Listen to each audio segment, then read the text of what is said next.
واختلاف الليل والنهار لآيات لأولي الألباب أشهد أن لا إله إلا الله وحده لا شريك له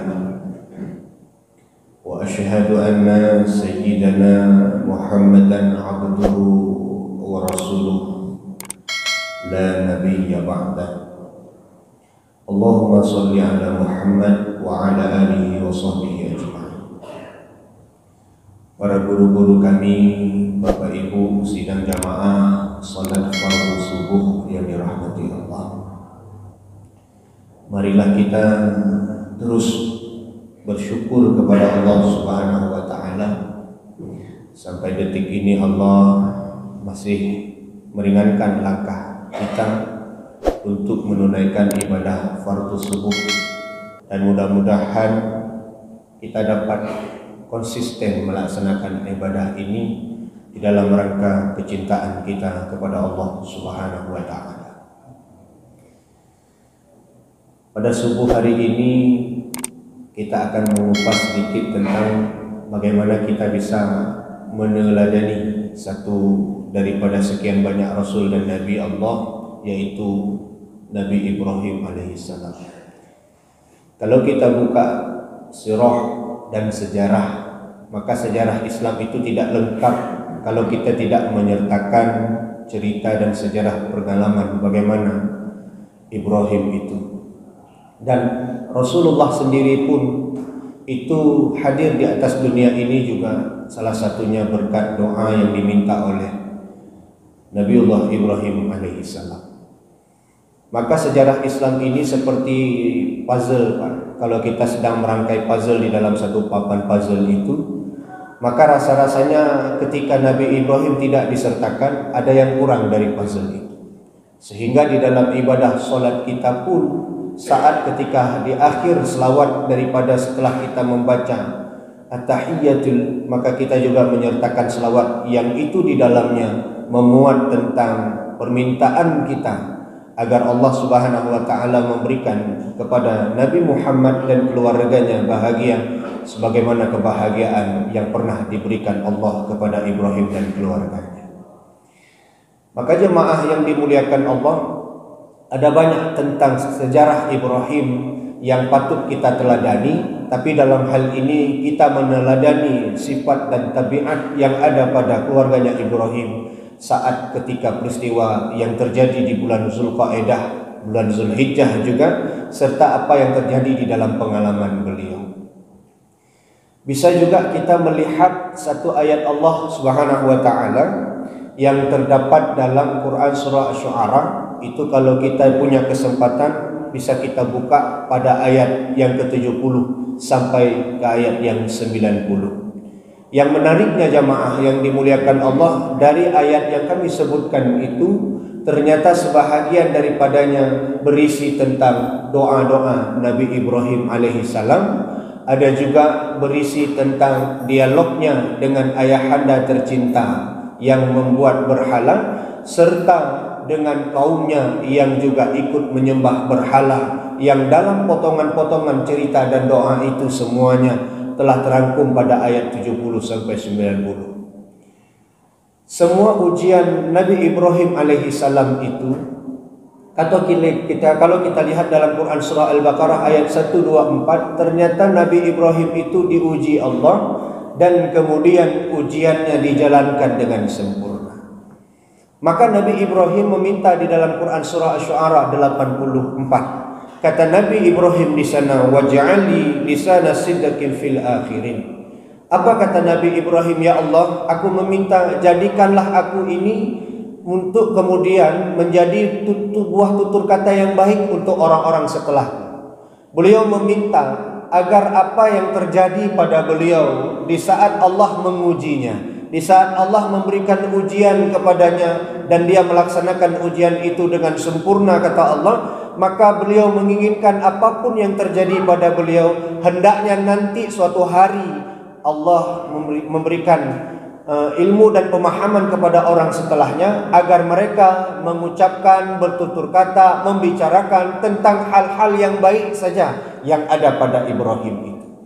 Dalam bahasan yang lain, beliau ingin agar semua orang yang hidup setelah beliau meminta kepada Allah agar mereka nanti bisa mengetahui bagaimana Nabiullah Ibrahim alaihissalam itu telah mampu menjalankan semua ujian-ujian yang Allah Subhanahu wa taala berikan dengan keadaan yang sempurna.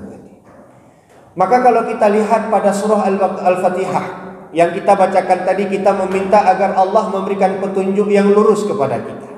Ihdinas siratal mustaqim, siratal ladzina an'amta alaihim.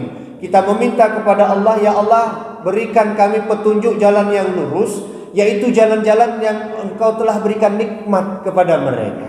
Padahal kalau kita lihat semua orang-orang yang telah Allah Subhanahu wa taala berikan nikmat dan orang-orang yang telah diberikan petunjuk jalan yang lurus itu adalah rata-rata sebahagian besarnya, bahkan semuanya adalah para anbiya dan para orang-orang yang menyampaikan risalah kenabian. Maka kalau kita lihat di dalam sejarah, di mana ada letak orang yang telah diberikan jalan petunjuk yang lurus itu, yang mendapati bahagia betul hidupnya. Semuanya kadang-kadang ada yang ditolak oleh kaumnya, ada yang dibunuh oleh kaumnya, ada yang diusir oleh kaumnya. Dan inilah juga salah satunya terjadi kepada Nabi Ibrahim alaihissalam. Tepatnya pada surah Asy-Syu'ara ayat 70-an, beliau bertanya kepada ayahnya, beliau bertanya kepada kaumnya, apa faedah menyembah berhala ini? Apa kegunaan dan manfaat menyembah berhala ini? Maka sebahagian menjawab, mereka hanya mengikuti tradisi nenek moyang mereka. Maka karena memang pemikiran Ibrahim tidak sama, tidak sesuai, tidak cocok dengan kultur budaya pada waktu itu, beliau kemudian dikucilkan. Beliau kemudian tidak dianggap sebagai salah satu warga mereka. Maka ini adalah salah satu bentuk ujian yang besar, jamaah sekalian. Ketika ada orang yang harusnya dia diberikan penghargaan di kampung halamannya, yang itu merupakan kampung tanah kelahirannya, tumpah darahnya, tapi tak ada orang yang mau menerima kehadirannya, maka seluruh orang kampung sepakat untuk tidak menerima dia karena pemikirannya berbeda dengan orang-orang yang berada di kampungnya. Itu adalah salah satu penyakit yang luar biasa yang dapat menyentakkan dada kita. Dibayangkan kalau seandainya kita berbicara tentang kebenaran, lalu orang-orang yang berada di sekitar kita mengucilkan kita, bahkan nggak mau kita ada di tempat kita. Dia ingin sekali mengusir kita. Itu membuat kesedihan yang luar biasa di dalam dada kita. Padahal yang kita tahu dari banyak pun episode, baik dalam sejarah maupun dalam pengalaman hidup kita, manakala ketika ada orang kampung yang tidak menerima kita, kita akan sedih sekali. Dan ini juga yang diungkapkan Nabi Muhammad SAW. Tatkala ketika beliau hijrah di perbatasan kota, beliau menetap lekat Mekah itu, Pak. Apa kata beliau? Sekiranya kalau bukan karena kaumku mengusirku, aku tidak akan meninggalkan engkau. Karena memang engkau begitu indah tempat di mana aku dilahirkan. Ini menunjukkan ternyata saat dikucilkan, saat dihindarkan, diusir, bahkan nyaris dibunuh, itu adalah merupakan ujian yang berat. Dan ini dialami oleh Nabi Ibrahim alaihissalam. Apa yang harus kita pelajari dari saat lajangnya? Kita bisa melihat saat ketika mayoritas orang melakukan tradisi-tradisi jahilnya, Nabi Ibrahim yang pada waktu itu beliau adalah seorang pemuda. Bahkan di dalam Quran surah Al-Anbiya pun beliau dikatakan bahwa beliau saat ketika orang-orang Namrud berangkat berburukah ke hutan, maka kemudian datanglah Nabi Ibrahim di tempat sesembahan mereka, lalu beliau menghancurkan seluruh patung-patung berhala kecuali patung yang besar. Di dalam Al-Quran dikatakan di situ yuqalu fatan, orang itu adalah seorang pemuda bernama Ibrahim. Maka ketika Ibrahim dengan keadaan pemudanya telah menunjukkan jati dirinya, maka kalau ada di sini orang-orang yang masih dianggap muda, walaupun WHO kemarin sudah merancang umur 65 tahun, masih pemuda, Pak. Wali muda-muda, tapi saya nggak bisa pergi umroh tahun ini, nggak bisa pergi haji tahun ini.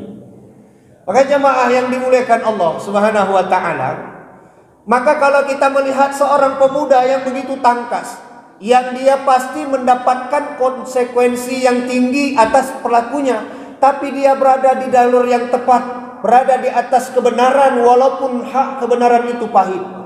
Maka kalau kita bandingkan dengan anak muda hari ini, mohon maaf, anak muda kita sudah sangat tertinggal dengan Ibrahim. Anak muda kita kalau kita melihat lebih banyak menghabiskan waktu dari malam ke malam lagi di warung kopi, hanya menunggu kakek-kakek tertawa. Skater. Na'udzubillah. Kalau pemuda seperti ini yang menjadi tumpuan harapan kita, betullah kata Nabi, nanti suatu hari umat Islam ini seperti buih di lautan yang banyaknya luar biasa tapi tak memiliki kekuatan apapun. Hari-hari ini saja, kemarin kami lewat ke Punge, udah hampir sebulan saya nggak pulang ke rumah Punge, Pak. Saya lewat untuk mandi sholat Jumat. Di tengah-tengah jembatan ada seorang pengasuh anak wanita yang dia berani memakai celana pendek dan tak menggunakan jilbab. Kenapa ini bisa terjadi? Karena memang sudah betul-betul terjadi pergeseran yang sangat luar biasa di Banda Aceh ini. Kenapa ini bisa terjadi? Salah satunya adalah saat ketika pemuda sudah sibuk dengan dunia mayanya. Sekarang kalau kita buka WA, kita buka Facebook, Pak, kita buka Instagram, ada ditulis Meta di situ. Itu punya makna. Mark Zuckerberg itu yang membuat itu kepingin agar orang-orang merasakan bahwa dia sedang berada di dunia maya, tapi dunia maya itu seakan-akan adalah dunia nyata.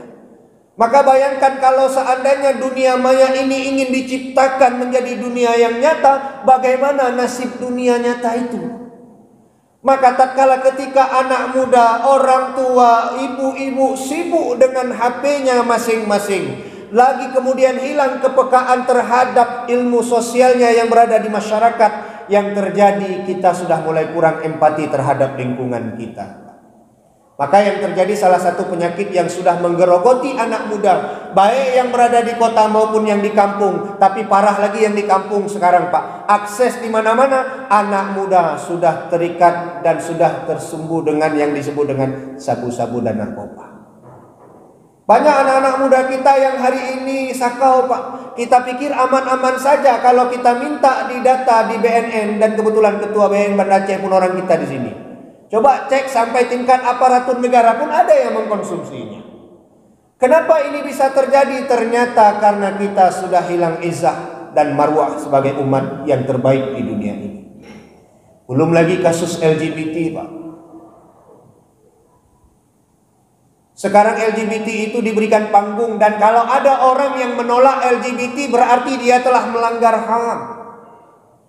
Yang anehnya saat ada orang yang ingin melegalkan LGBT itu diberikan panggung, lalu kemudian ada orang yang ingin mengikuti Nabi dalam kategori ingin menikah lebih dari 2, lebih dari 3. Ada orang yang mengatakan ikut sunnah yang mental.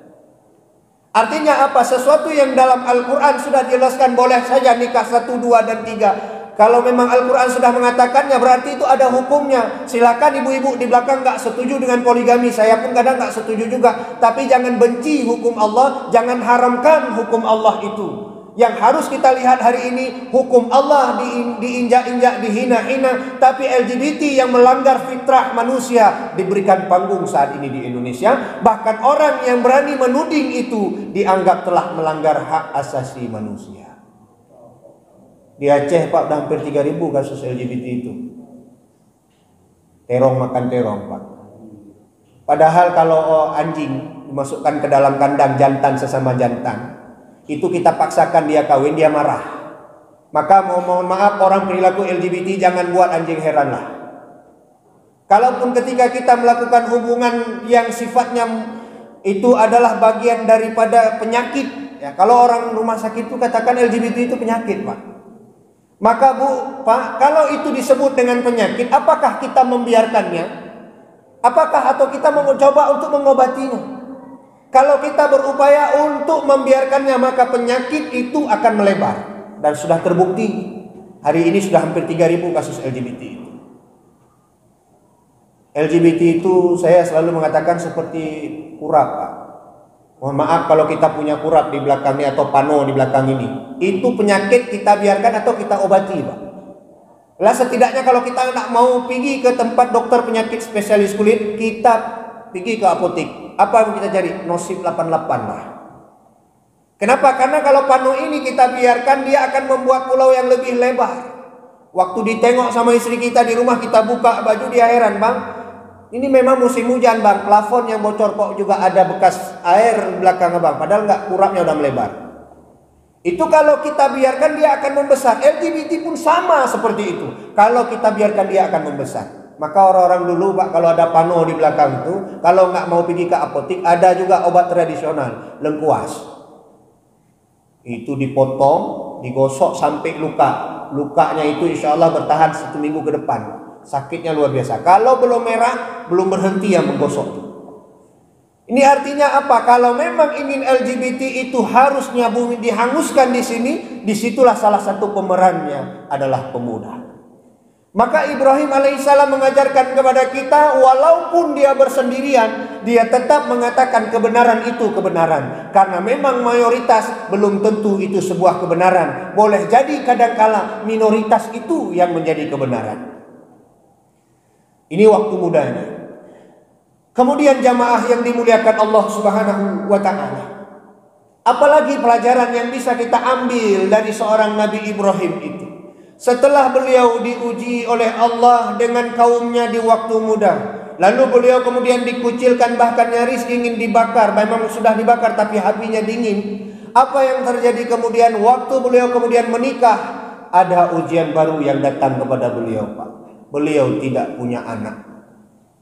Orang kalau sudah lama menikah tidak punya anak itu, yang pertama dia akan sedih, yang kedua itu memang ujian baginya. Kenapa? Karena memang kadang-kadang mulut masyarakat ini nggak tahan.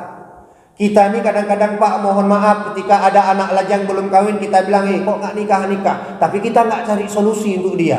Kadang dia bingung dari sisi maharnya, kadang dia bingung belum ada yang mau sama dia, kadang dia bingung pekerjaannya belum tetap.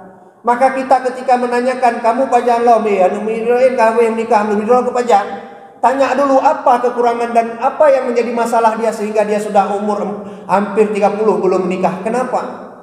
Itu kami di perkumpulan Bekam kami tanya, ternyata orang yang mau nikah tuh belum ada mahar. Banyaklah kami kemudian orang-orang kawan-kawan itu nyumbangkan maharnya, Pak. Apalagi sekarang Mas, sudah 33, Pak. 3.300.000. Pak bayangkan kalau minta 10 aja, apalagi yang orang daerah-daerah saya, Sigli sana atau daerah-daerah Sumawe sana, Nagan sana, luar biasa Pak, sampai hampir 20 mayang. Maka bayangkan jamaah yang dimuliakan Allah, disitulah kadang-kadang ketika masyarakat ini melihat ada orang yang belum nikah, ini menjadi satu hal yang harus dipertanyakan. Waktu pun setelah nikah, apakah sudah selesai masalah? Dia belum, ditanya lagi, udah mulai. Maka jamaah yang dimuliakan Allah, kondisi Ibrahim saat ketika beliau menikah, 80-an tahun beliau menikah, belum Allah karuniakan anak. Waktu itu kemudian Allah tunjukkan Siti Hajar untuk kemudian mendampingi beliau menjadi istri yang kedua. Barulah kemudian Allah karuniakan anak bernama Ismail alaihissalam. Nah hebatnya, setelah lama menunggu anak, bertahun-tahun menunggu anak, waktu datang anak, Allah perintahkan lagi Ibrahim, tinggalkan anak itu di daerah Bakkah. Bakkah itu Pak, Mekah. Bakkah itu artinya tempat yang memang tidak ada apapun, tandus gersang di sana.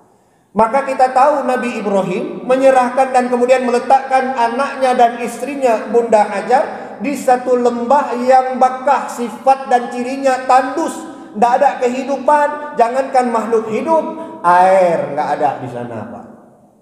Ditinggalkannya beliau di situ. Bayangkan anak yang sudah lama ditunggu, yang sudah lama dinanti, diminta dalam doa-doa beliau, tapi ketika sudah datang anak itu dalam keadaan lucu-lucunya, masih dalam gendongan bayinya, tiba-tiba Nabi Ibrahim diperintahkan Allah ditinggalkan di satu tempat yang gak ada airnya.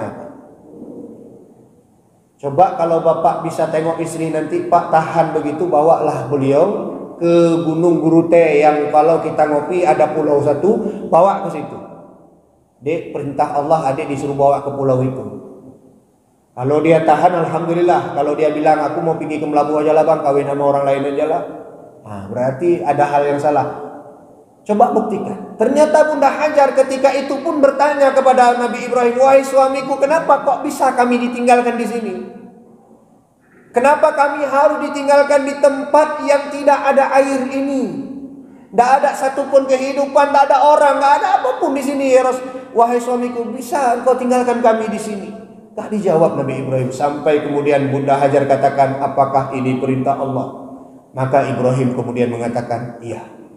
Apa kata Bunda Hajar? Kalau ini perintah Allah, silahkan engkau tinggalkan kami di sini, karena kami tahu pertolongan Allah pasti akan datang.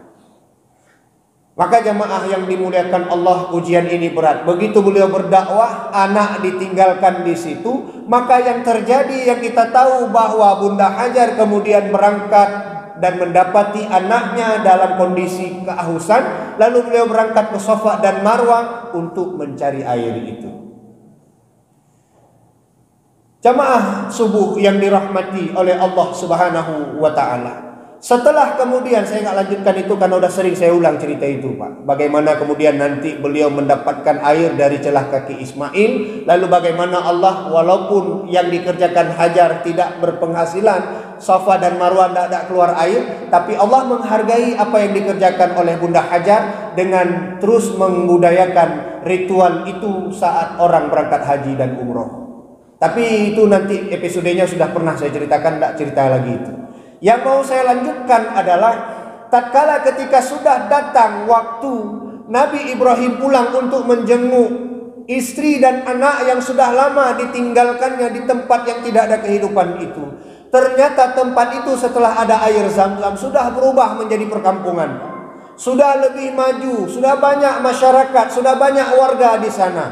Nabi Ibrahim pulang, anaknya telah menjadi pemuda. Bayangkan anak yang sudah lama dirindukan, lahir anak itu, kemudian anak itu ditinggalkan oleh Ibrahim di satu tempat sampai kemudian anak itu dewasa baru ketemu lagi, Pak. Ini menunjukkan kepada kita berat ujian Ibrahim itu. Setelah besar, duduk bersama, berdialog, anaknya nyambung, apakah kemudian anaknya terbebas dari ujian Allah lagi? Tidak. Diuji lagi oleh Allah. Ibrahim mimpi untuk menyembelih anak itu.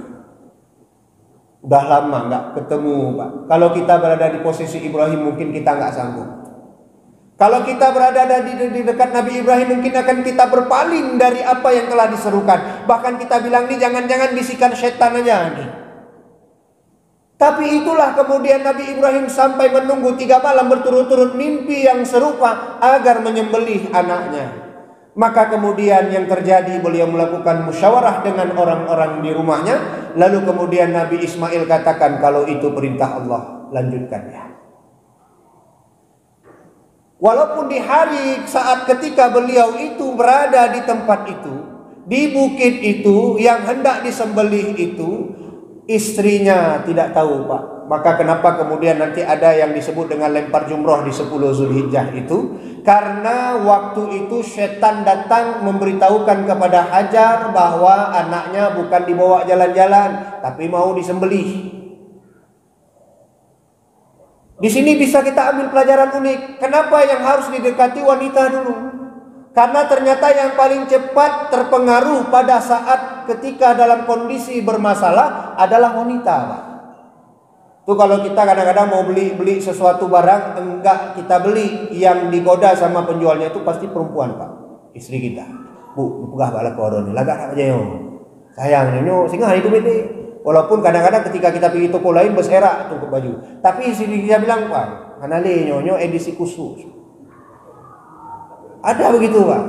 Dan hebatnya pengaruhnya besar. Saat ketika orang laki mau misalnya nodek kena perbenyo, alah Pak, nah juta no ka kena PMK lo yang lumo kamu ada. Lebih getnya tablomu boba menteng kamu. Belum cincin. Dalah ibu-ibu tuh pakai cincin boba, waktu pergi ngaji gini aja dulu kan. Nampakin kawan udah ada cincin baru. Pengaruhnya besar, tapi hendak dipengaruhi oleh setan. Bunda Hajar tidak terpengaruh, Pak. Sampai kemudian Bunda Hajar ngambil batu, bismillahi Allahu Akbar, dilemparnya setan itu. Lalu kemudian setan itu selesai dari situ, dia nggak sanggup mempengaruhi, dia datanglah kepada anaknya Ismail. Tapi hebat, ini perintah Allah. Kalau ini perintah Allah, aku akan ikuti, kata Ismail. Dilempar lagi dia. Dan pengaruh untuk kita apa? Ternyata setelah dari istri nggak berhasil, godalah dari anak. Kita kalau pergi ke pasar, ada mainan banyak-banyak. Orang yang jual mainan tuh nggak nawarin ke kita, Pak. Dikasihnya terus ke anak kita dulu. Nah, nyocok dulu. Ya nih dikasih sama orang nih, ya nih mobil beko. Maka kadang-kadang anak-anak begitu dah pegang, dia mana mau lepas lagi, mau tak mau kita bayar. Dan maka di dalam Al-Quran dikatakan bahwa harta dan anak-anak itu fitnah bagi kita. Maka jamaah yang dimuliakan Allah, sampai kemudian dia datang kepada Ibrahim, tidak berhasil juga.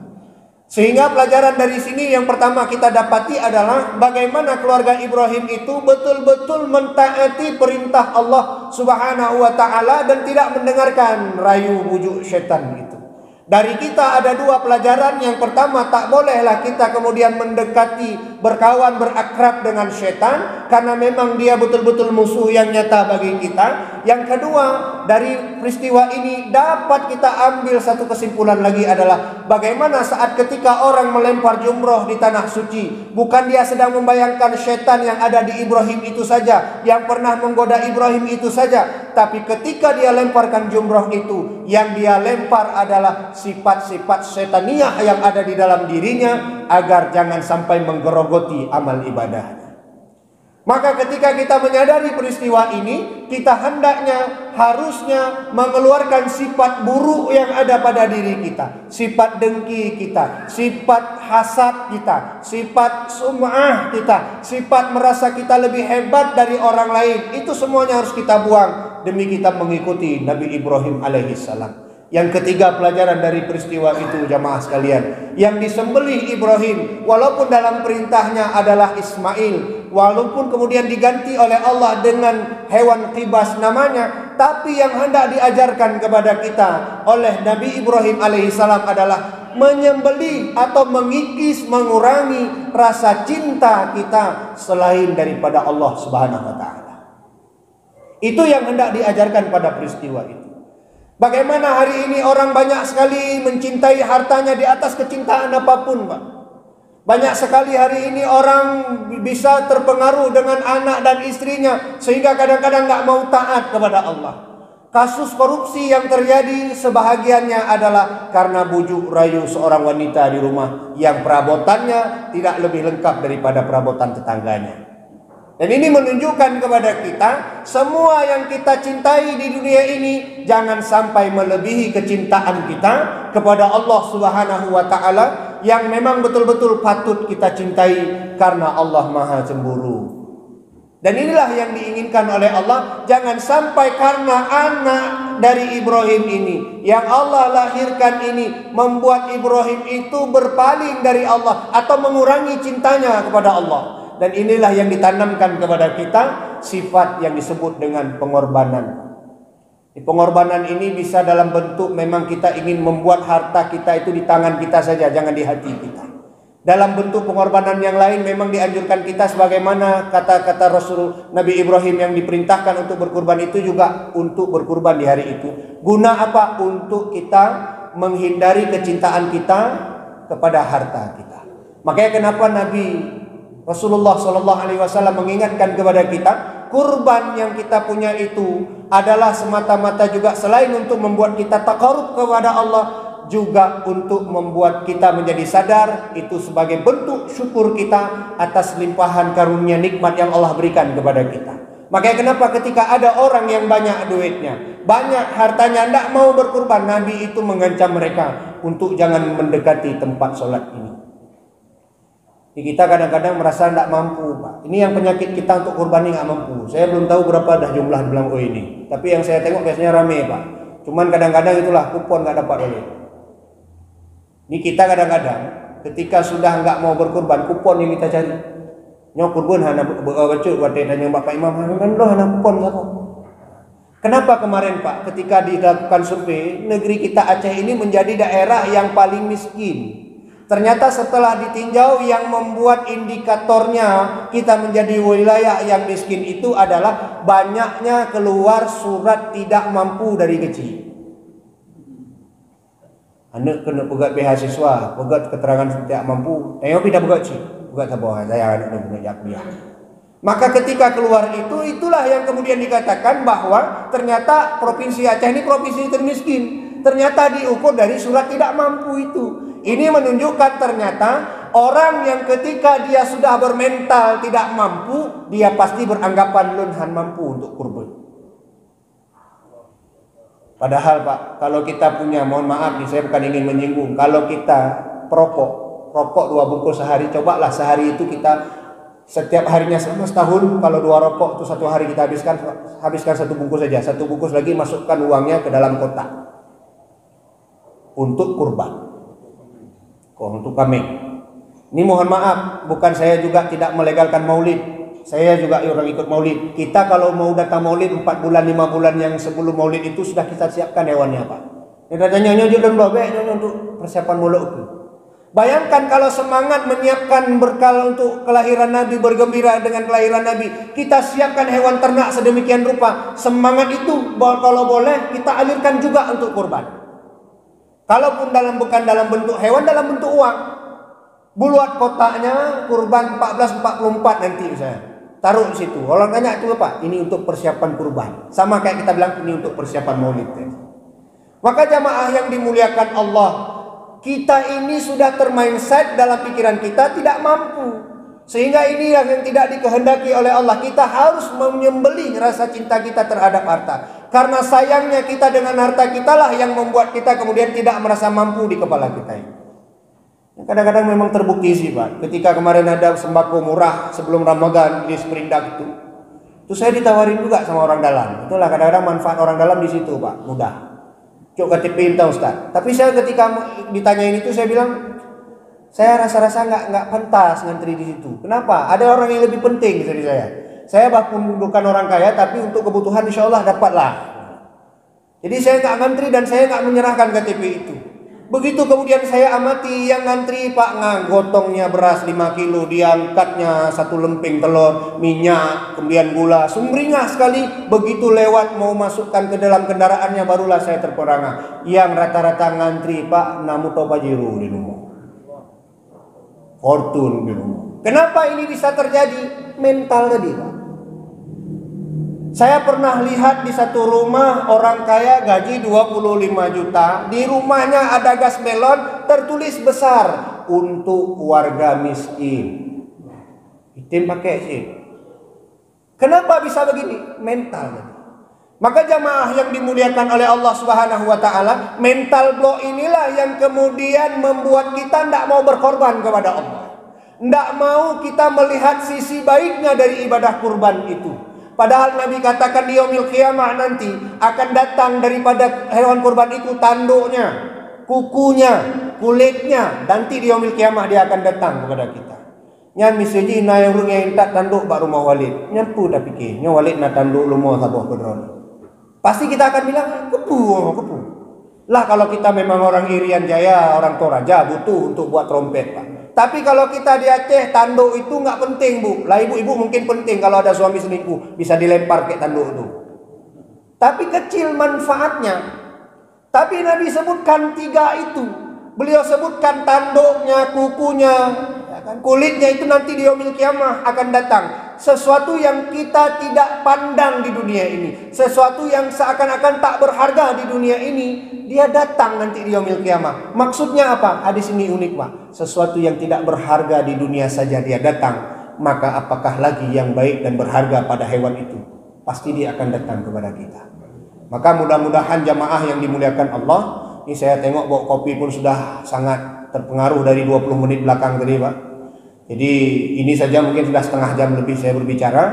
Yang paling penting banyak sebenarnya intinya kalau kita ingin jelaskan tentang bagaimana di dalam Quran Asy-Syu'ara ayat 20 ayat 70 sampai 90 tadi itu sampai beliau minta maaf kepada Allah, minta itu semuanya ada pelajarannya yang mungkin tidak bisa kita ceritakan pada hari ini, tapi pada intinya adalah mudah-mudahan di bulan Zulqa'dah dan Zulhijjah ini kita bisa meniru cinta dan pengorbanan Nabi Ibrahim alaihissalam sekeluarga yang telah membuktikan kepada kita bahwa beliau telah mampu mencintai Allah di atas kecintaan apapun di dunia ini. Maka mari kita mencoba untuk mengikuti apa yang telah beliau ajarkan itu kepada kita, agar mudah-mudahan kita bisa bersama dengan Rasul dan bersama dengan para anbiya nanti di dalam surga, dalam hal kita telah mampu mencintai Allah di atas segala cinta yang berada di atas dunia ini. Saya pikir itu saja pada kesempatan pagi yang mulia ini. mudah-mudahan ada manfaatnya. Sebenarnya saya ingin menceritakan sedikit lagi bagaimana pelajaran dari haji yang menjadi salah satu juga ritual yang telah dibangun, yang telah diajarkan oleh Ibrahim. Tapi memang waktu sudah tidak memungkinkan untuk kita ceritakan lagi. InsyaAllah di lain waktu nanti kita akan ceritakan Pak panjang lebar tentang itu semua. Adanallahu wa iyyakum ajma'in. Assalamualaikum warahmatullahi wabarakatuh.